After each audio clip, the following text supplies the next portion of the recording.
Oh, yes. So, yes, my name is Greg Mikoli. I'm the Town of Palisade mayor. I've been the mayor since 2000. I'm in my second term, and this is my last term for mayor. Also my last foray into politics. I'm quitting after this. I've been in it since 2009. I served on the District 51 School Board for 8 years, and then I got elected to the Town of Palisade Board of Trustees in 2018 and became mayor in 2000. So after, I think, close to 17 or 18 years in politics, I think I've had my fill. As far as Palisade is going right now, we're actually doing pretty well.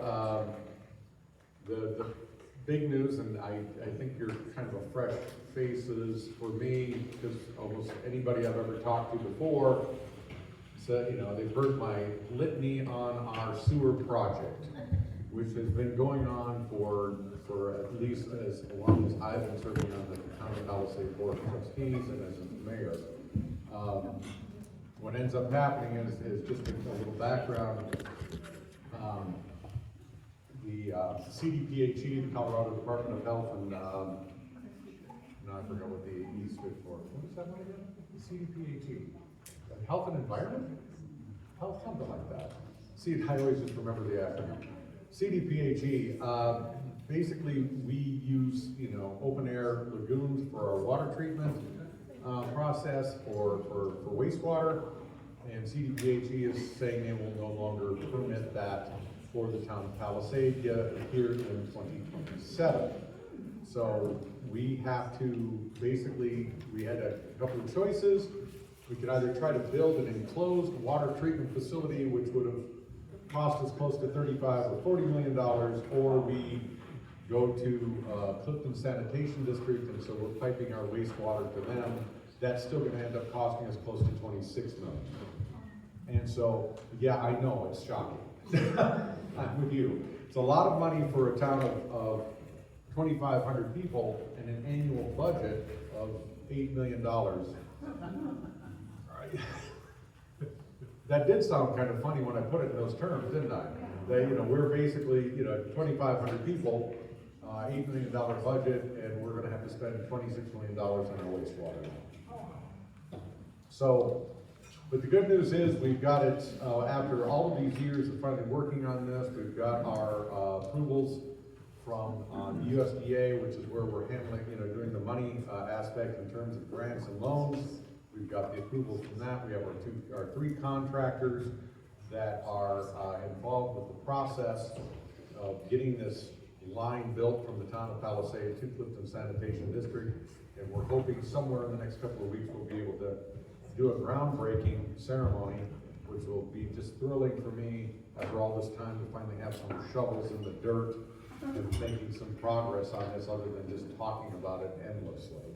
So we're actually very thrilled about this. It has been a big task and a big undertaking. I want to just have a shout out to our town manager, Janet Hawkinson, who has just worked diligently on this, just night and day for all of these years to get this done. And it's a big credit to her that this is finally going to be happening here somewhere in the next couple of weeks. Other happenings within the town of Palisade is we have a lot of interesting road construction going on. So I don't know how many of you have been out to Palisade recently. So you probably noticed this on the highway with CDOT. They're building a new roundabout at the intersection of Alberta and Highway 6. So they began this a couple of months ago. They're about a third of the way through, which for CDOT, I don't mean to disparage them too much, but for CDOT, I think we're all familiar with the Clifton project, with their roundabouts there. For CDOT to be so far along in this process and moving along so quickly on it is actually quite pleasing for all of us. We were worried that we might end up with a Clifton scenario, but it doesn't look like that's going to be the case. So that's the big thing. We're also doing some multimodal work along Alberta Avenue itself from the interstate down to this Highway 6. So we're going to have some multimodal transport, sidewalks and that following Alberta along those ways. Other than that, we had our recent municipal election, and then we have 3 new board members that have come on, and so Amy Geckes, Glenn Rasmussen, and Ed Seymour are new board members to the town of Palisade, and we're looking forward to working with them. I'm very thrilled with the board that we have right now. It's a great bunch of people, a lot of different ideas, and a lot of different things about, you know, to move in the direction for the town of Palisade. And I'm actually looking forward to the last 2 years that I'll be serving as the mayor, because I think it's going to be a very interesting time, and I think, you know, very exciting time for the town of Palisade. So, are we doing Q&A now at this point, or are we just not sure of the format? So, if there are any questions for me, yes. Is that Roy? Ray. Hey, Ray. I'm a member of the American Legion. The Veterans Park. That is a condemned building on it that is owned by the American Legion. Palisade that owns back in the way past to take and maintain that building. From what I understand, it is condemned. And we hear no progress or any feedback from the city of Palisade. So what is your question? What is it gonna do? Okay, good question. First of all, just to answer the question about the ownership, the town of Palisade does own the building. The American Legion does not. That's all there is to it. If you look through the contracts, if you look through all the paperwork that has occurred on this, the town of Palisade owns the building. As far as the maintenance is concerned, it has been maintained. But what we're talking about is a building built in 1947 through the course of 3 years. It was not built in a single episode, and then there was some additional work done on it in the 80s. This is a building that is basically an asbestos-ridden cesspool. That's all there is to it. This thing is just got asbestos up and down. It had some strange, I'm going to call it this, some strange additions done in the 80s. And what they did is, if you look at the building, if you actually look at it, the building has 2 parts to it. And in the 80s, and I want to say it was just after Black Sunday, the county came in and they helped put some money into this building to do some refurbishment. Well, as part of this, what they did is they laid these steel girders down. So they dug out to create additional basement space, put steel girders down, and then stuck concrete on top of that, on the steel girders. Well, somebody thinks this is as funny as I do, because the problem with that is, with these steel girders over the course of time, have started to rust out.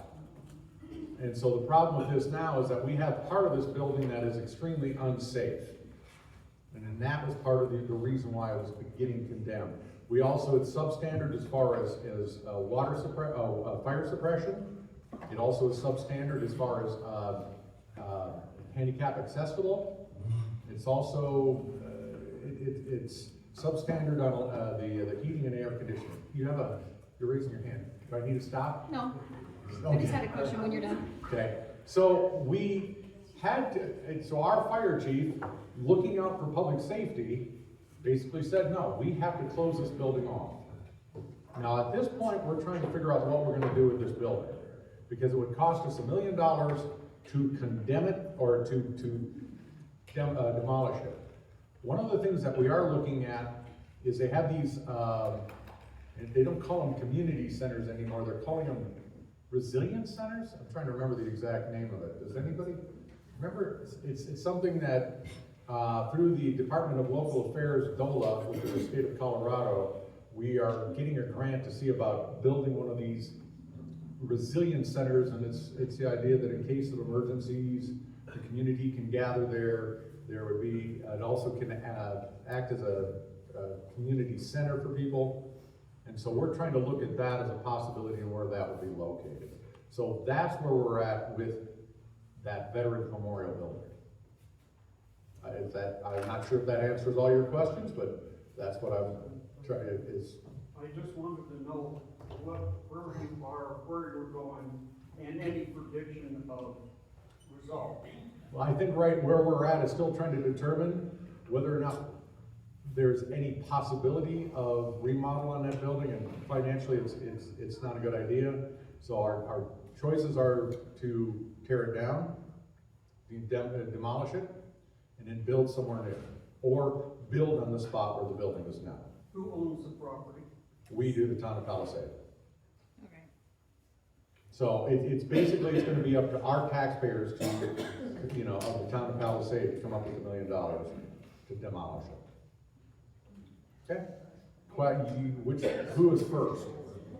I'll defer to you. Does the town of Palisade have a position yet about the proposals for industrial solar and industrial battery storage that are going on around Mesa County in AFT zoned properties? So we have been approached by some of the people up on the Sobre El Rio location, which would overlook this solar farm that would go down below them. We have, I think we might say an unofficial position that we would like to see regulation or the policies of Mesa County reflect protecting agricultural land, protecting, you know, the areas around residential areas to a greater extent than maybe what's being done now.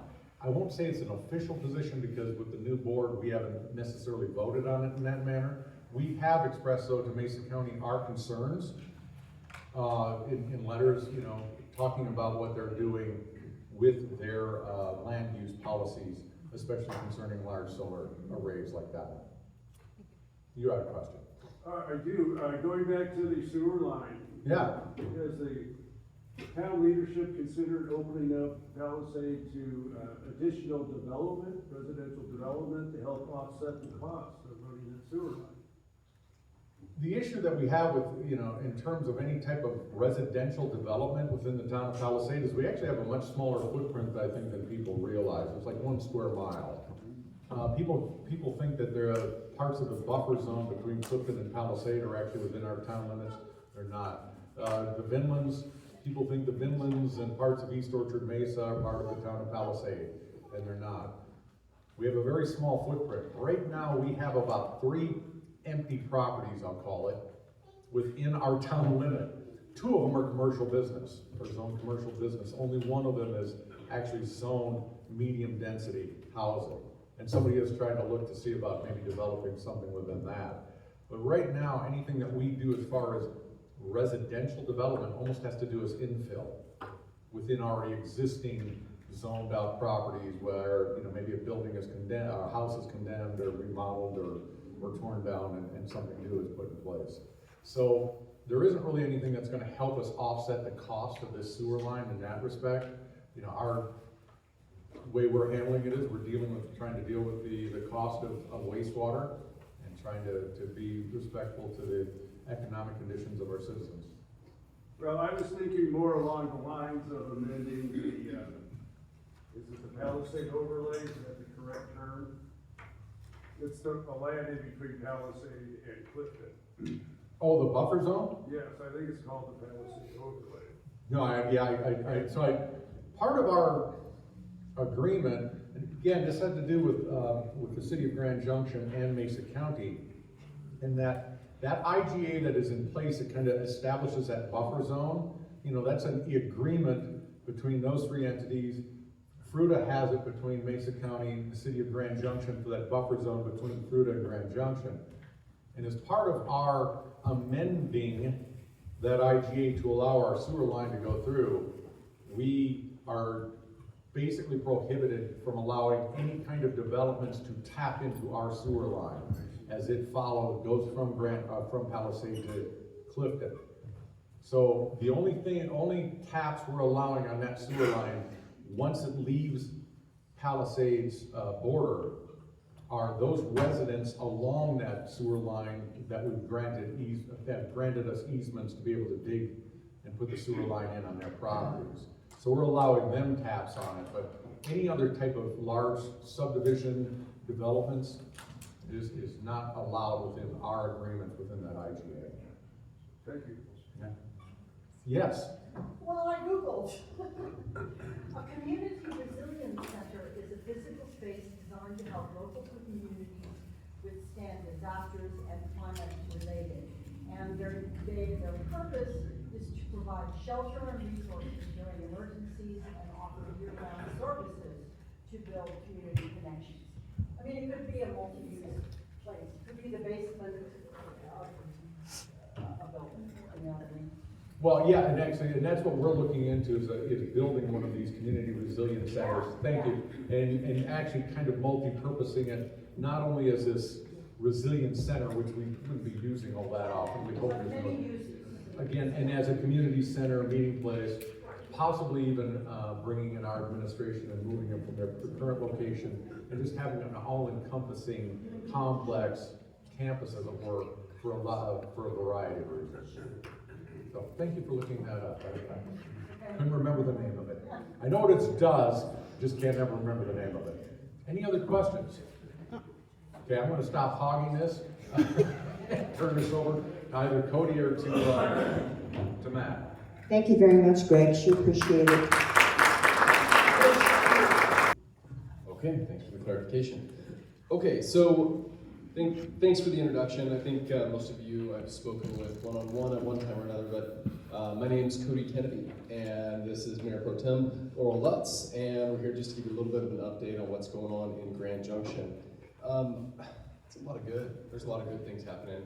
I will say that since the last election and this last about a year ago, it has been quite a year. It's been a really challenging year for me in the seat as mayor. We're actually coming up on a mayoral transition here this week. So in Grand Junction, we don't have an elected mayor, as they do in other communities. For better or worse, that's the way our government is set up by our charter. So once a year, council selects a mayor for the next 12 months. Basically, in our charter, it's president of the board. And I always just have one vote, that's all I can do. But it's a great way for us to have an opportunity to serve within our council in that capacity. So it's been a total honor. Despite all the hard things over this last year, it's been a total honor to do that. Just a little bit about what we're talking about in Grand Junction. This evening we're having a workshop. We have a couple hot topics on our agenda. One is about a camping ordinance. There was a federal case called Grants Pass, which prohibited cities from banning outdoor camping on public ground if there was no shelter bed space available for the homeless. That got overturned, so we are going to overturn our regulation as well. Currently, Grand Junction can't ban camping at times when there's no shelter space. That's complicated right now. Obviously, Homeward Bound closed down, so there's challenges there. But we're having a conversation about bringing our code in line with that federal case so that the police can do their job and not allow camping on public property, despite what's going on with bed space. Additionally, we're going to be talking about Urban Trails Committee tonight, which is a lot about bikes. As you might all remember, the conversation around 4th and 5th Street, pretty important conversation. And I think it's very, like that, what you saw with 4th and 5th Street was just the visual tip of the iceberg. Like there's a whole lot more going on there that we've continued to work on policy-wise. So other than that, I just wanted to pop through a couple things before I hand the microphone over to Laurel. We're economically in a strong position right now. Things are moving very well. Our February sales taxes, tax collection, we're up 7.47%, which is great. We're outpacing the national retail growth rates. Our hotel industry is outperforming Colorado and the US on average daily rates, and that's pretty remarkable if you consider that the state of Colorado, or statewide, we're down. We're making infrastructure investments, Crosby Avenue, Patterson, we're doing some additional sidewalk work. If you notice out by the mall, there's a stretch of roadway that there's a lot of work being done on the south side of Patterson. And that was a canal at one point in time. It was covered, it still is a canal, but it's covered up and been piped. And And so now they're putting bike and ped, a separated bike and ped trail there, which makes sense, especially if it's not compromising motor vehicle travel. So let's see. Trying to think of what else we're getting a few other things done, but I do want to throw this on your calendar. Monday, May 11th at 5:30 at the Grand Junction High School Auditorium, we're going to be doing a spring town hall. So if you want to hear from all of City Council, and this is an engagement process, right? So we'll be taking questions from the audience. It'll be moderated, right? So you can write their questions on cards, and then that'll go to the moderator, so people don't yell at us quite as much. And so we can have a conversation with the community. So again, that is May 11th at 5:30 at the Grand Junction High School Auditorium. So more information, you'll probably see that on social media and other places coming out as well.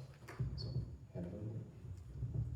Good afternoon, everyone. Thanks so much for the invitation and allowing me to be here to talk with you today. Cody really covered a whole lot of what's been going on at the city level. There's a couple things I just wanted to mention. One of the things that you may have heard of, it's something that we've been working really hard on, is e-motorcycle enforcement.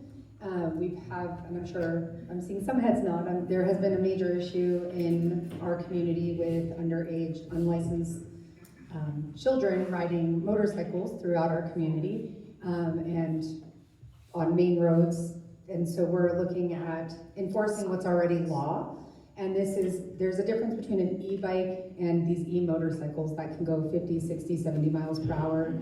And so the police have started with educating the officers on enforcement, and then they're going to be rolling out parent information sessions so that parents are aware of the responsibilities and the laws, and then they will be enforcing. So it's something that I'm hoping we can really turn the tide on this before we have a death in our community. And so that's one of the main things that I've been working on recently, we've been working on recently. And then another thing I just wanted to touch on is our Housing Affordability Code Task Force. And this was a council-directed advisory group to come together to go through the Grand Junction Code to identify barriers for development on cost and time, so that we can get more development moving through. We can get the cost of housing, not add to the cost of housing through our regulations, and so that's what we've been really working on. And it's been a lot of back and forth to get the processes moving, but we have a lot of things now that are ready to start moving forward. And I'm really excited to see how the outcomes of that feedback will be implemented. And then to follow up on the Civics Bee that Nina mentioned, it was such an amazing event to go and to see these middle school students who were able to answer extremely difficult questions.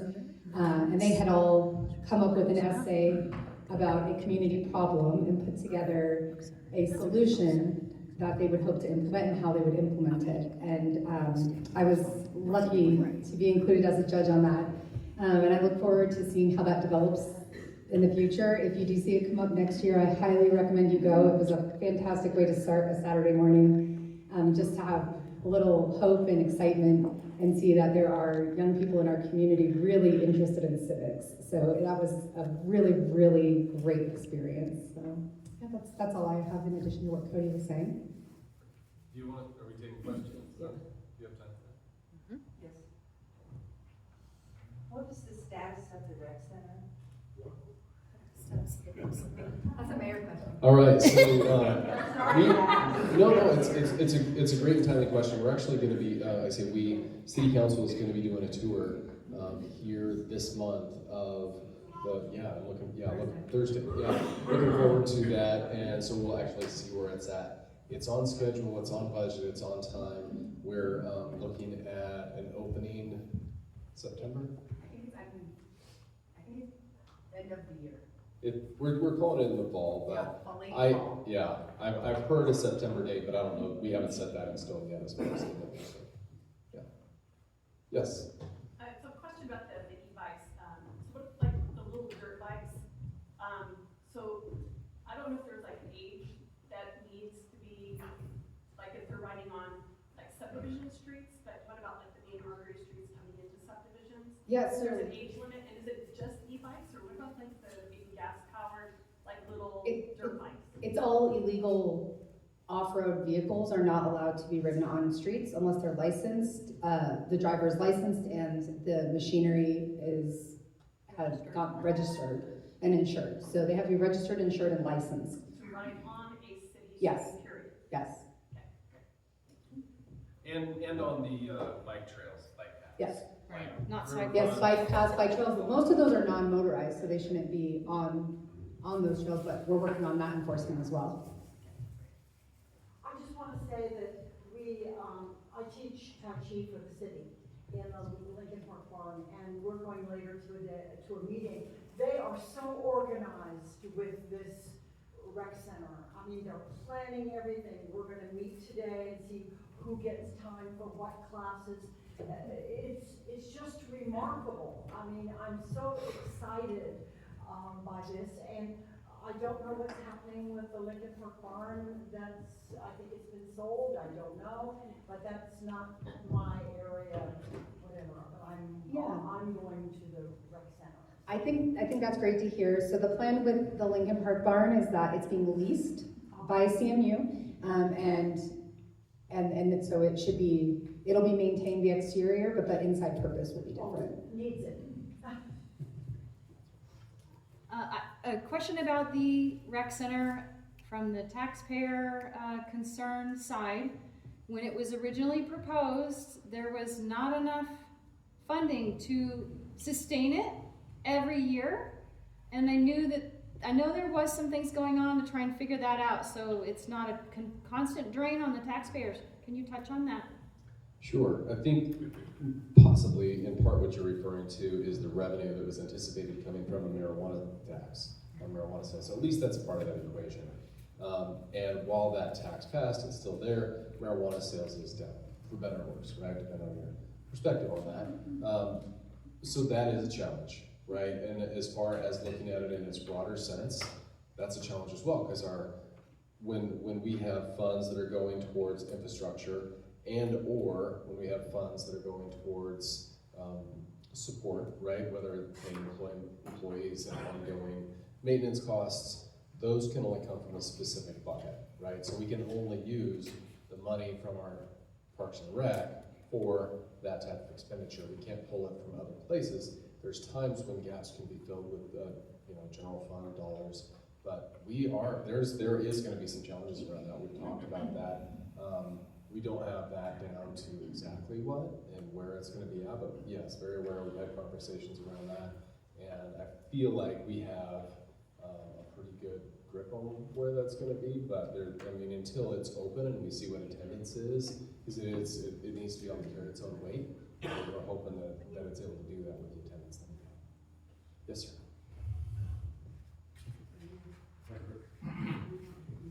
Follow-up. I have yet to see, and maybe just my short-sightedness, that there is a financial status report on the entire project, the entire community project.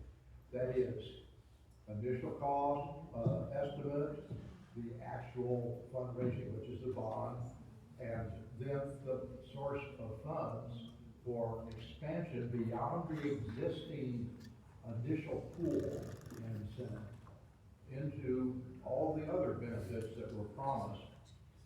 Basically, I don't see a cost benefit for the project. Well, you don't see one. You're not saying that there isn't one. You're saying you haven't seen one, and I get that. Go to Engage GJ.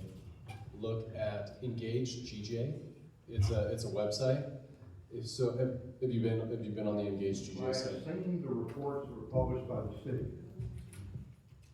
They don't provide the cost of maintenance. They don't provide the cost of expansion beyond the current process. They do provide, we can spend X millions of amounts of money. And then they switch immediately to all the benefits that will happen in the future. There's not even a schedule for when those benefits will happen. Okay. I'm not sure if there's a question in there. However, I will say that the information is on Engage GJ. If you have specific questions, feel free to email me. I'll share those with our CFO, and we'll see if we can get those answered. But as far as some of the scope where it went beyond, there was a premium that was earned on the bond funds, on the bonds that were sold regarding the funding of the pool, and some of those funds were used to make an additional pool expansion, expand what was happening with the swimming pools there. So that happened a few years ago. But yeah, just if you send those questions, we'll direct them in the right way specifically. So at one time, there was some proposed changes to 7th Street, like putting bike lanes in, and where are we at with that? Okay, I am fighting that kind of stuff as much as I can. I almost said nonsense. I'm fighting that as much as I can. I feel like we're in a good space now with our current city management and our current council where that's not happening. But yeah, what Bobby's referring to is there was a plan to do to 7th Street what had been done to 4th and 5th Street and make it one lane from Grand to North Avenue and eventually continue along with a lot of multimodal infrastructure going northbound. I pushed back on that very hard prior to the last election, made a lot of noise about 4th and 5th, and they have pulled back from that. So what we're looking at now, and this is something I support very much, I've worked with CMU President Marshall on this, but on a 9th Street corridor that is very much multimodal. I believe in the safe systems approach, which is separating different modalities of travel in both time and space. So hopefully we get bikes out of roadways because that's safer for them and it's safer for everybody. And so the idea would be to connect CMU to our downtown via 9th Street. The East Middle School, which is closed, but the school district is going to be utilizing that property as their administrative offices. My hope is we can work with them, the city can work with them, and make a multimodal path across Washington Park. 9th Street doesn't go through there anyway, but we'll make it to where ped and bike can go through there. Cars will still be able to drive on 9th, but it won't be as inviting if it's not a through street as it currently is not. So this will bring people students off campus, right into Washington Park.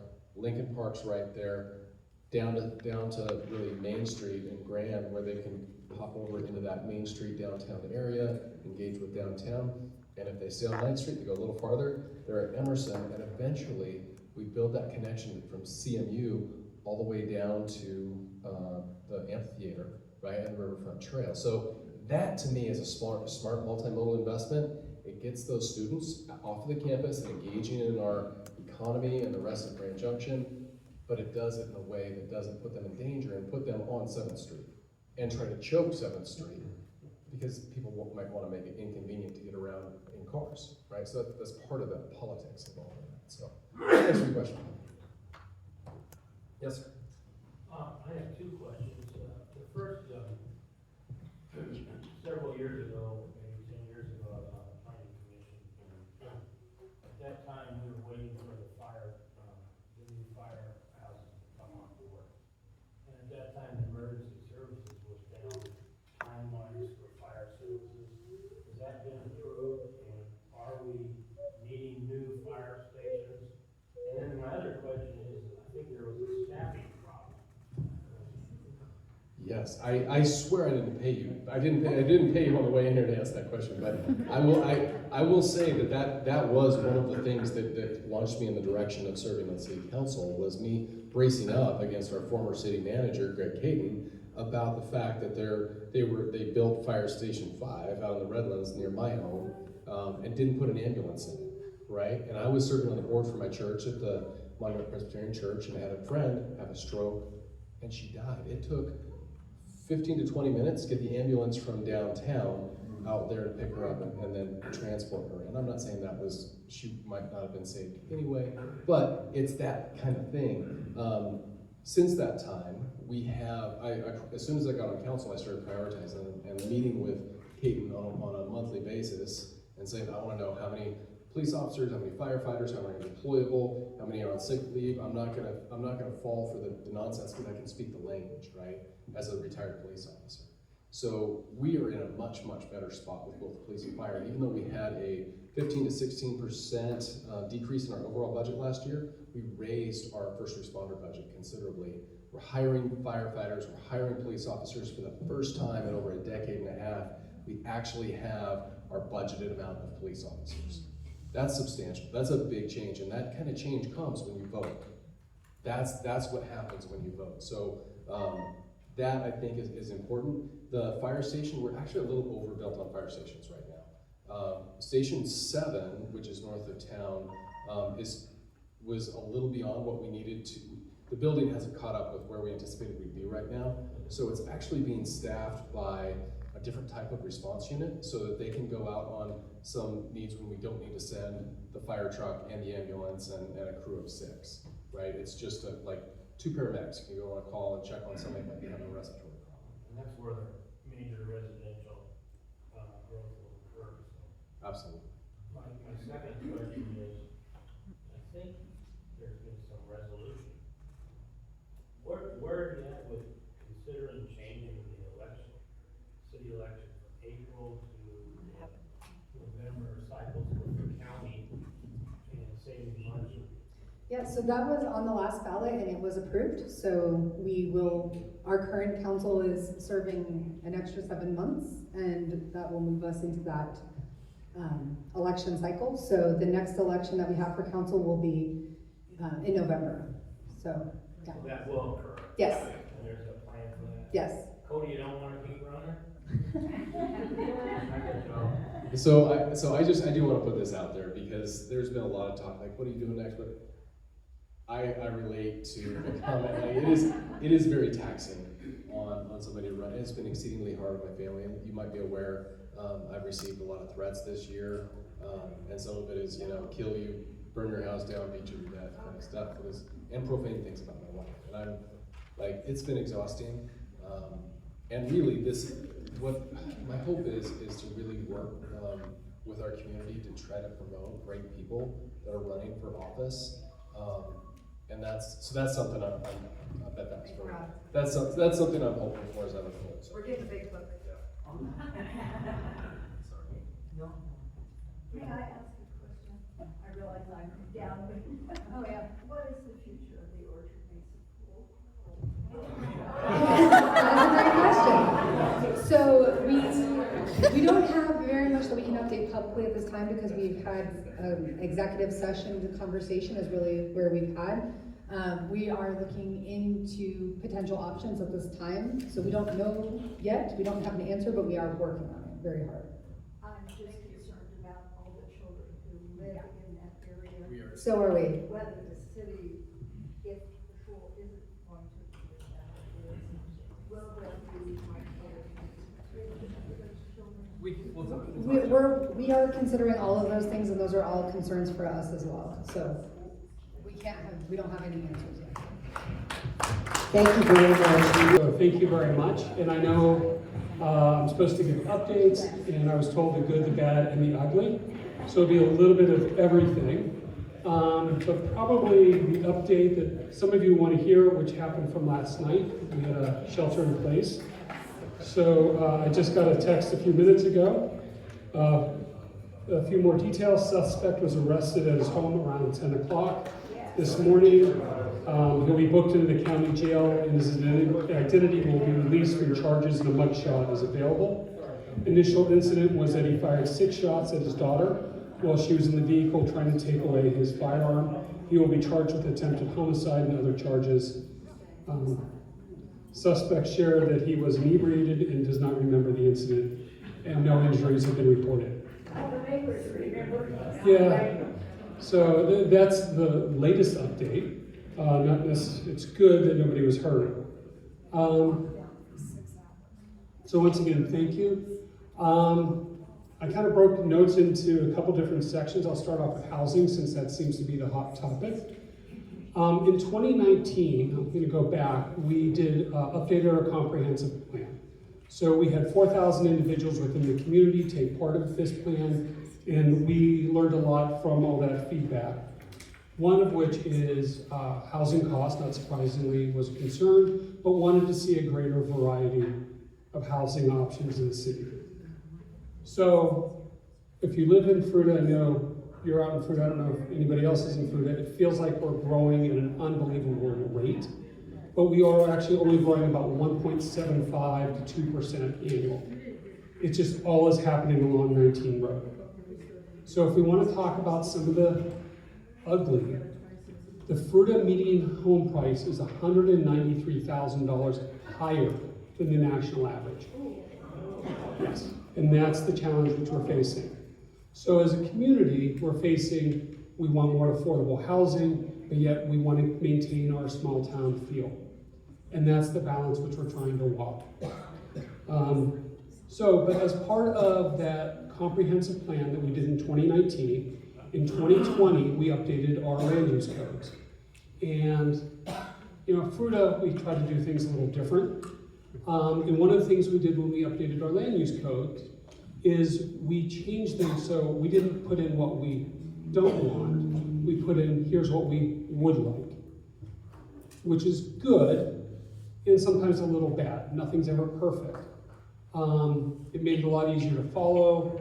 Let's say on the commercial side, in theory, from when plans are submitted and approved to shovel and ground can be as little as 30 days. Once again, trying to streamline the process. We brought our inspection, building inspection in-house. That's proven to be a big benefit. That has also streamlined the process as well. But part of that is we are seeing a lot of growth. And as much as we try to streamline that process, housing is still very expensive. Like I said, we're $193,000 median over the national average. So that is something which we're trying to work on. We do have a philosophy of live, work, and play in Fruita. What we completed, I guess it's now last year, is we did a housing study, housing needs assessment. So we've completed that, and we had a pretty good overview of the type of housing that's needed in Fruita, and we need it at all different levels. From those that are at 30% of AMI or average mean income, all the way to $1 million plus. Clearly, we need a lot less of $1 million plus homes than we do of those that are at AMI or lower. So we are working on that in terms of affordable, and I use affordable versus attainable. Those are two different things. But in terms of attainable housing, we have a number of projects going on. We completed the Muse project, which is near the new middle school, which is, I think it's 90 rental units that are 100% of AMI or less. Currently under construction, we have the Oaks project, which I want to give a shout out to a lot of people in this one because it is very creative. It is the old assisted living facility. And that facility they actually built a foundation and then brought in man camps and put them on top. And that's how those were built. In order to help with the cost on that land was owned by Family Health West. Shout out to Family Health West because they greatly reduced the cost of that property when they sold it to the developer. Working with the city to help save cost, they literally just scraped the top of the building off and left the foundation. That means they didn't have to pay for removal of the foundation, didn't have to pay for new foundation. They didn't have to pay for impact fees. They didn't have to pay for tap fees. So, and then the city also participated to help financially to help lower the cost of those units. So those will all be at 100% AMI or less. Those are all rentals. And then there's opportunities for if businesses want to participate, they can actually buy into that and help with some of their employee housing at 100% or less of the AMI. Well, this is great. We now have two projects that are all rental. That doesn't help with people that want to buy their own home and start to build kind of that generational wealth. So what we currently are working on is we received $1.5 million in Prop 123 grants, and we've purchased land specifically for more affordable, obtainable housing. We're working through the details, we're working with partners, trying to get the RFP and the financial side of it done, and that's on the partner side, that's not on the city side. But working with them in terms of the goal is to have 90 units, housing units that people can buy into and actually own the home as well as some rental. So we're trying to expand that mix. That's on the north side of the town. There's a couple projects in early development on the south side of town as well. In terms of other development, we have, and I don't know the exact count, I'm assuming it's close to 11 or 1,200 paper homes. So those are homes that the land's been platted, no construction has started, but the assumption is that will get built out over the next 10 to 12 years. So then that always leads into the question, well, how big can Fruita get? And we have a maximum capacity of about 28,000 people. Why is that? We have a wastewater facility plant, and there's only so much that can handle. And that really kind of limits our growth. What's kind of interesting about this is Fruita had its growth boundaries. We went through the comprehensive plan, housing, updated our building codes, which allowed for more density. And as we start to see that come into effect, we've actually reduced the size that Fruita can grow in terms of acreage. Because as opposed to having, let's say, 3 or 4 homes per acre, you can now have up to 8 units per acre. So higher density, we had to bring in our future growth boundaries, which I know is gone. But in terms of trying to protect that corridor between Grand Junction and Fruita, that actually helps expand that and make it a little easier.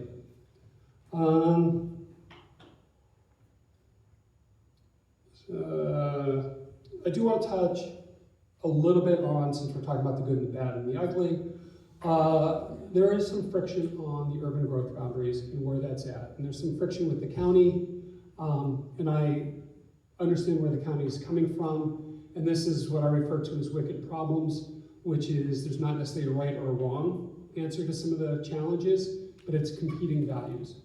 So what we're seeing in Fruita is the county is allowing development to happen. That's not what we'd like to see. And they're allowing that to happen within our future growth boundaries. So there is some friction there.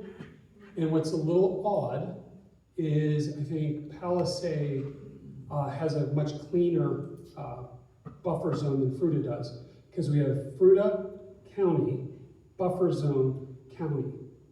So it creates an odd little strip on our east side, and that's where some of this friction is happening. And that's to be expected, but that's something that we're working on.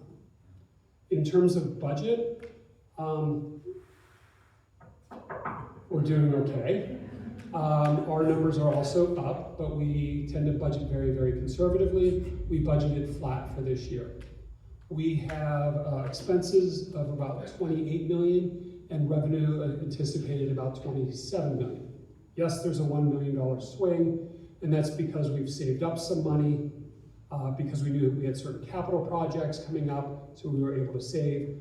Also, there are certain projects that didn't get completed last year, so that carried over into this year, but those monies are already set aside for it. In terms of where we get our revenue from, over 50% of it is from taxes. Now, I don't know if everybody was paying attention to the ballot measure that went out in Fruita, but what did pass is a 0.2% public safety tax. And that is to be split between Lower Valley Fire Department and Fruita Police. What's kind of interesting in this is we think it's the first time in the state where 2 different governmental agencies have come together on a single tax. There's a lot of reasons for it, and if we've got about another hour and a half, I'm happy to go into that. But it's the first time there's been that joint effort between 2 different governmental bodies for one sales tax. So that was just passed. It kicks in 2027, and it's anticipated to bring in $987,580 or something like that. That's clearly an estimate. We don't know where we'll be, and that money gets split half between Lower Valley Fire Department and half between Fruita PD. Lots of infrastructure projects, lots of sewer. Once again, Fruita is a little different. We do say sewer is sexy. I know that may not be popular.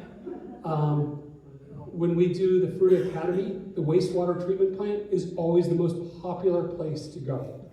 And I wouldn't think it, and I didn't believe it until I took the tour myself, and it's really rather cool. But sewer is not only sexy, it's stupid expensive. And that's the only way I can describe it. So right now we're updating Maple Street, and that's more done than not. But we are gonna have to tackle our downtown Main Street, which is Aspen Street. And we've gotta figure that one out. We're looking towards grant money, we've been saving up. We're trying to figure out how to make that happen with the least amount of disruption to our community. We have a number of bridge projects. Bridges are also really expensive and take forever.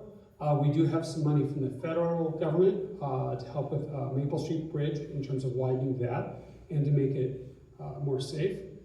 And another kind of cool project, and it's been on the radar for a while, is a pedestrian bridge that crosses the railroad track and I-70. And will go near the high school. What we're finding is kids are cutting holes in the fence and running across the railroad tracks on I-70 to get to the south side. And it's a horrible game of Frogger. Somebody's gonna get seriously injured or killed. So this was on our 10-year plan. Our new city engineer, in his previous life, designed bridges, which is great. So we're saving a ton of money, and that project's moving much faster. So as opposed to a 10 to 12 year, it could be a 5 to 7 year project, and we're already saving millions of dollars off of that. Other hot topics with lots of rumors around it, the middle school. Unlike what Fruita message board might say, the city does not actually own that school. That school is still belongs to District 51. We're trying to work something out. We're not there yet. We'll see how it goes. But that is a large chunk of land right in the middle of Fruita. I think the building itself is like 83,000 square feet. It's huge. It's full of asbestos, nowhere near ADA compliant. Matter of fact, there's ramps that I wouldn't even ski down. No sprinklers in most of the building. And the challenge is, if the city were to take that over, or somebody else were to take that over, as soon as you change the use of that building, you have to bring it up to code. So although it may be like, oh, the city should just take it over, that's a $22 million liability as a gift that we've received. So we're trying to work through some of those details. So that is very high level what's going on in Fruita. I should also point out, because of, you guys appreciate the email that you get in terms of what the mayor and mayor cannot do. I wish I had half the authority that people think the mayor does. But in Fruita, yes, we are an elected position, but the mayor doesn't get to vote unless there's a tie. I voted 3 months ago. It's the first time the mayor has voted in, I think, 17 years. We've kind of lost track of that. So that's going on. Yeah, doesn't happen very often, clearly. And then we are going to have an open council seat. James Williams is stepping down on this Tuesday. He'll do that at the end of the council meeting. And then we're gonna follow our given process for that, which is once that becomes official, we will announce that officially. We'll open up applications for 2 weeks.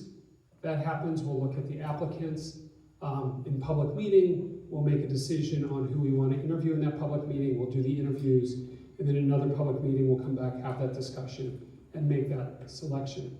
That person will be hired or not appointed for 2-year terms.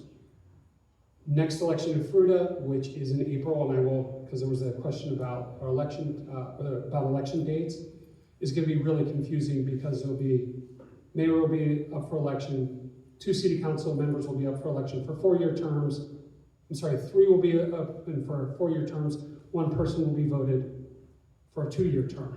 And the way that that works in Fruita is top 3 get the 4-year term, the next person down gets the 2-year term. And if there's a tie, which does happen quite a bit in Fruita, the names get pulled out of a hat. That's the way the charter's written, basically. And I say that happens quite often. In this last election, Amy and Janine tied for first place, exact number of votes, same number of votes. So it has been known to happen. It was brought up earlier about Grand Junction moving their election to November. That has been discussed in Fruita, and the council went a different position. We chose to keep our elections in April. And because it keeps it, we feel hyper-local in focus in terms of the conversations that happen around the community. We're not being asked about federal or state issues. It tends to focus on more Fruita-based issues. So with that, if I missed anything, if there's questions, fire away. Has Fruita announced or decided on any position for the industrial solar that is being That has not come to us. and battery storage that is being, there's several proposals throughout the county? Nothing has come before us. Okay. A lot of it's been going on in Palisade, some in Quebec, but I was just curious. I didn't know if there's a lot of agricultural land, and so these projects are coming. They seem to be coming more and more frequently Nothing now. has come before us yet. Okay. What we just started was the process for a 10-year economic development plan in Fruita. And so part of that is what are we looking for? And the reason why we did it is when we look at the growth in the numbers in Fruita. I did this study probably about 2 years ago now, so it's slightly out of date. I went back and looked at revenue for every man, woman, and child in Fruita. And I didn't care where the money came from, federal, state, local, intergovernment, didn't matter. And we had been $1,800 per person per year once you pull out inflation. We've been flat for a decade. When I looked for Junction, you were at either 3,600 or 3,800, I don't remember off the top of my head, and Palisade was at 5,000. Now, the reason why Palisade is so much higher is because it's a smaller community, you get a $5 million grant and it kind of skews all the numbers. Fruita is growing, and to have flat revenue per person is kind of not a great place to be. And when we look at our population growth, we're an aging community, and a lot of it is fixed income retirees. And so it puts a lot more strain. So where I'm kind of heading back to your question is, we're looking at, we need to do economic development in Fruita that works for Fruita. And part of that is looking at our industrial property, our commercial property. Fruita is in a great position, and I'm very hesitant to say this right now given the drought, but we're very lucky because we have land, we have workforce, and we have water. The city of Fruita actually has water rights that they're not using, and the state keeps trying to take them away from us, and we keep saying, no, we're gonna use them this time, really, we mean it. The state's getting to a point, and there's senior water rights, and the state's getting to a point like, no, you actually have to do something. So we've got a project called the Launch going on, which is along the riverfront. It's the old wastewater lagoon property, and we're trying to figure out if we can do something recreational with that water. So yes, we will use it, but then we'll go back into the river. So how does it work when the city buys land for affordable housing? I'm assuming that's for, the houses would be for sale. How does that work? Would the city build on the houses, or are you gonna put that up for bid to builders, or how does it work? So the city actually, through the state Prop 123, was able to purchase the land. So the city owns the property. What we're working with partners on is that they would come in and they would do the construction on the property. The city is not in the business of development. We're not a developer, we're not a builder. The hesitation in my voice was, we have one group that's working on it right now. We're waiting, and it should find out any day if they were approved by the state in terms of from their funding for LITAC. If they're not approved at this go-around, we are gonna open it up to a wider RFP process. But the city is not in the construction business. So then they would sell the houses? That the partner in it would do the construction. Now, some of that may be home, Habitat for Humanity. I mean, there's other options on how that gets built, but it would not be the city. In your 10-year plan, do you have, maybe I'm just, sorry, do you have a plan to keep the farms in that buffer area, in that area that you have? That is a great question, and it's one that's, it's a challenging question. The city has never and will never force somebody to sell their property. So we don't control if a farmer wants to sell their property to a developer the city has no control over that whatsoever. There are 0 farms in Fruita. If it's a farm, it's county. So we actually have enclaves within Fruita, which is you have a farm surrounded by, which is Mesa County surrounded by the city of Fruita. Technically, we can force that annexation in.